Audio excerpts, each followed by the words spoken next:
We're going to be looking at the existence of God and revelation, which is one of the AQA GCSE religious studies, themed studies. So the first thing which we really need to look at, Miss Boutel, is this idea about God and people's beliefs about God. Now, I believe there are some people who don't actually believe in God. Is that right? Absolutely, yes. We would call them atheists. People who think there's no such thing as God. Okay. And what about these guys who have a belief system which excludes God, but it's all about sort of morality, about doing the right thing in your life? What are those people? These I would call humanists. So they're probably atheists who think we don't have to have a belief in God and heaven to do the right thing. We're good as we are. Okay, and then there's some people who aren't quite sure whether God exists or not. Yes, I would say that they are agnostic. Okay. Could be that they think there's not enough evidence. Right. Or they could maybe just be undecided. They don't know. Okay, so they need a little bit more evidence. So they're sort of like sitting on the fence a little bit about this one. They are. Okay, good. And then we have people who actually do believe in God, and there's around about 4.5 billion of them around the world. So what are they called? They're theists. Oh. So similar to atheist without the A at the beginning. Okay. And what about people who believe in more than one God?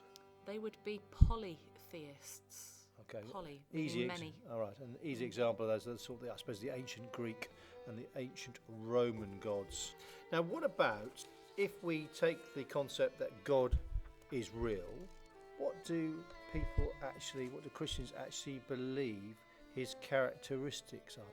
Well, he's got lots, and we did this quite a lot when we were in year 10. Things like omniscient. There are quite a few omni words. Right, so what is omniscient? This is the belief that God knows everything.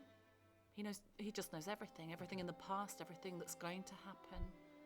Okay. Everything. Just like our students. Good, nice to know. And he's also supposed to be all-powerful. That's omnipotent. And lots of people will say omnipotent. It helps them to remember the omni and potent, which begins with a P, which is like powerful. Yeah, good. Okay. Yep.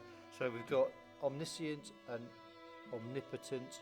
But he's also all-loving as well. Okay. And so you could say benevolent or omnibenevolent. Because he is the most all-loving being there possibly could be, with the omni in front, isn't it? So absolutely. Omnibenevolent, very good. Yep. And then he has these other characteristics. He's seen as all-merciful. He's forgiving. So if you do something wrong, sins, right, he'll forgive you. What's this idea of vindictive? What does it mean he's never vindictive? Well, he's not going to take revenge on you unless you deserve it. Also, we've got this word, which is quite a tricky one, immanent. Yes. What's that? So this means that God is at work in the world. So he's what doing do you mean, stuff 9 to currently. 5? Well, some people think, God created the world and that's it. Right. Job over, pina colada in hand, having a rest. Right. But no, actually, some people would say he's still working in the world, doing miracles, perhaps. Right, okay. Amazing things. Okay, I'm with you. Yeah. And we've got a couple more characteristics. He's also supposed to be transcendent. He's beyond our understanding, really, Mr. C. He's beyond time and space. Right, so he can be in the world, but he can also be outside of the world by being transcendent. Yeah, he's bigger than the whole of the universe, outside of time. Okay. Hard for our minds, our tiny little brains to comprehend. And then there's this idea of God also being impersonal. That's right. Well, if you've got something as big as that, he's going to be beyond our understanding and not really that interested in little pipsqueaks like us. Certainly beyond my understanding. Thank you very much, Miss Boutel.